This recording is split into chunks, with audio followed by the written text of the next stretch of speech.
Chapter 19, The Egg Sack. Next morning, when the first light came into the sky and the sparrows stirred in the trees, when the cows rattled their chains and the roosters crowed and the early automobiles went whispering along the road, Wilbur awoke and looked for Charlotte. He saw her up overhead in a corner near the back of his pen. She was very quiet. Her 8 legs were spread wide. She seemed to have shrunk during the night. Next to her, attached to the ceiling, Wilbur saw a curious object. It was a sort of sack or cocoon. It was peach-colored and looked as though it were made of cotton candy. "Are you awake, Charlotte?" he said softly. "Yes," came the answer.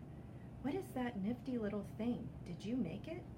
"I did indeed," replied Charlotte in a weak voice. "Is it a plaything?"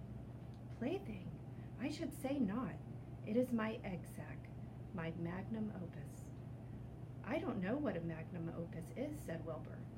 "That's Latin," explained Charlotte. "It means great work. The egg sack is my great work, the finest thing I have ever made." "What's inside it?" asked Wilbur. "Eggs?" 514 of them," she replied. 514, said Wilbur. "You're kidding." "No, I'm not. I counted them. I got started counting, so I kept on, just to keep my mind occupied. It's a perfectly beautiful egg sack," said Wilbur, feeling as happy as though he had constructed it himself. "Yes, it is pretty," replied Charlotte, patting the sack with her 2 front legs. "Anyway, I can guarantee that it is strong. It's made out of the toughest material I have. It's also waterproof. The eggs are inside and will be warm and dry." Here's the egg sack. And here's Charlotte.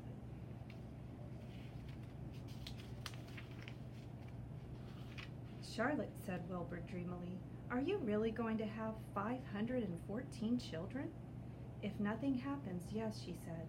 "Of course, they won't show up till next spring." Wilbur noticed that Charlotte's voice sounded sad. "What makes you sound so downhearted? I should think you'd be terribly happy about this." "Oh, don't pay any attention to me," said Charlotte. "I just don't have much pep anymore. I guess I feel sad because I won't ever see my children." "What do you mean you won't see your children? Of course you will. We'll all see them. It's going to be simply wonderful next spring in the barn cellar with 514 baby spiders running around all over the place. And the geese will have a new set of goslings, and the sheep will have their new lambs." "Maybe," said Charlotte quietly. "However, I have a feeling I'm not going to see the results of last night's efforts. I don't feel good at all. I think I'm languishing, to tell you the truth." Wilbur didn't understand the word languish, and he hated to bother Charlotte by asking her to explain, but he was so worried he felt he had to ask. "What does languishing mean?" "It means I'm slowing up, feeling my age. I'm not young anymore, Wilbur. But I don't want you to worry about me. This is your big day today. Look at my web. Doesn't it show up well with the dew on it?" Charlotte's web never looked more beautiful than it looked this morning. Each strand held dozens of bright drops of early morning dew. The light from the east struck it and made it all plain and clear. It was a perfect piece of designing and building. In another hour or two, a steady stream of people would pass by, admiring it and reading it, and looking at Wilbur and marveling at the miracle. As Wilbur was studying the web, a pair of whiskers and a sharp face appeared. Slowly, Templeton dragged himself across the pen and threw himself down in a corner.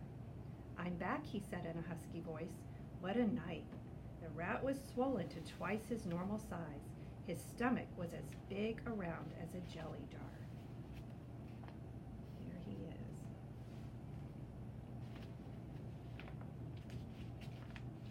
"What a night," he replied hoarsely.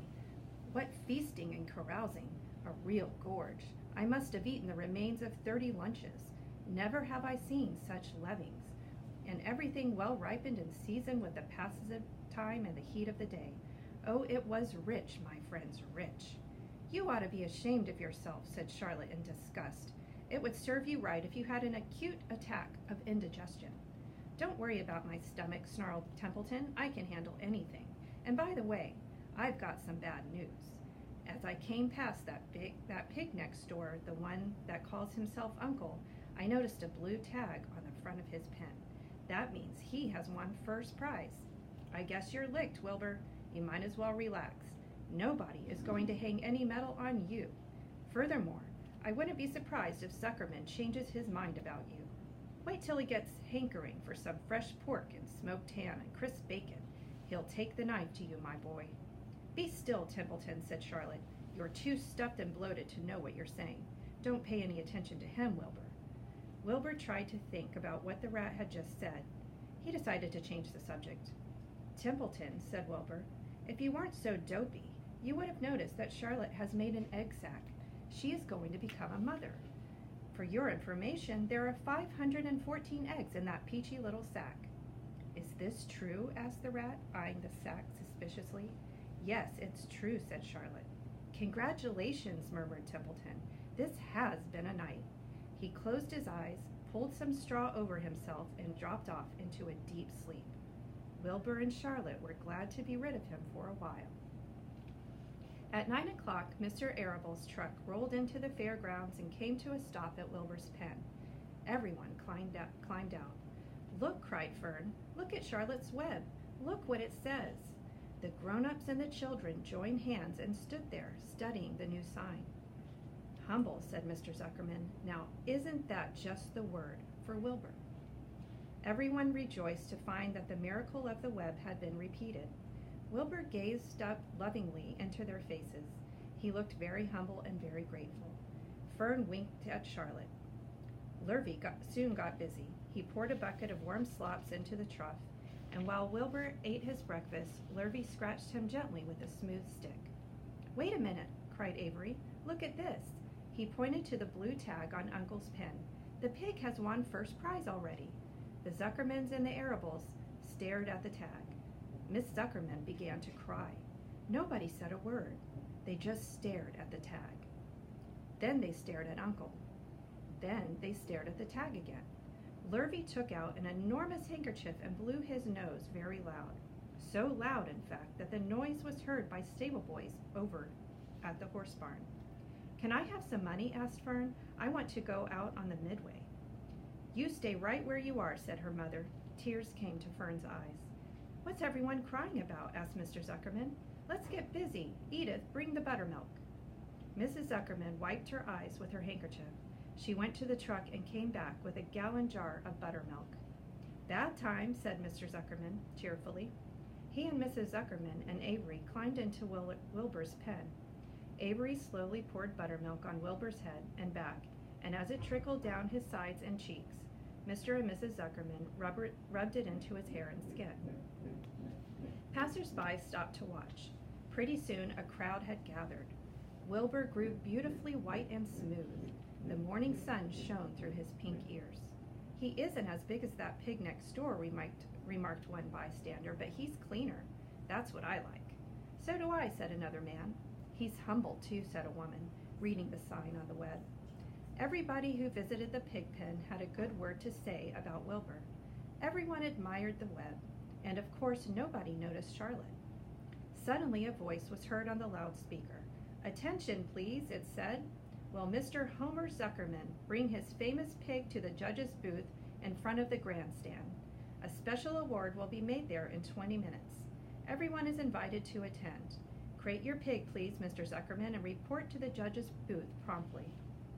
For a moment after this announcement, the Arables and the Zuckermans were unable to speak or move. Then Avery picked up a handful of straw and threw it high in the air and gave a loud yell. The straw fluttered down like confetti into Fern's hair. Mr. Zuckerman hugged Mrs. Zuckerman, and Arable kissed Mrs. Arable. Avery kissed Wilbur. Lurvy shook hands with everybody. Fern hugged her mother. Avery hugged Fern. Mrs. Arable hugged Mrs. Zuckerman. Up overhead in the shadows of the ceiling, Charlotte crouched unseen, her front legs encircling her egg sac. Her heart was not beating as strongly as usual, and she felt weary and old, but she was sure at last that she had saved Wilbur's life, and she felt peaceful and contented. We have no time to lose, shouted Mr. Zuckerman. Lurvy, help with the crate. "Can I have some money?" asked Fern. "You wait," said Mrs. Arable. "Can't you see everyone is busy?" "Put that empty buttermilk jar into the truck," commanded Mr. Arable. Avery grabbed the jar and rushed to the truck. "Does my hair look all right?" asked Mrs. Zuckerman. "Looks fine," snapped Mr. Zuckerman as he and Lurvy set the crate down in front of Wilbur. "You didn't even look at my hair," said Mrs. Zuckerman. "You're all right, Edith," said Mrs. Arable. "Just keep calm." Here's a picture of everybody hugging. Templeton, asleep in the straw, heard the commotion and awoke. He didn't know exactly what was going on, but when he saw the men shoving Wilbur into the crate, he made his mind up to go along. He watched his chance, and when no one was looking, he crept into the crate and buried himself in the straw at the bottom. "All ready, boys," cried Mr. Zuckerman. "Let's go." He and Mr. Arable and Lurvy and Avery grabbed the crate and boosted it over the side of the pen and up into the truck. Fern jumped aboard and sat on top of the crate.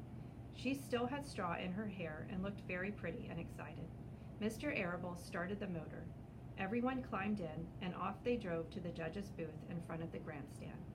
As they passed the Ferris wheel, Fern gazed up at it and wished she were on the topmost car with Henry and Fussy at her side.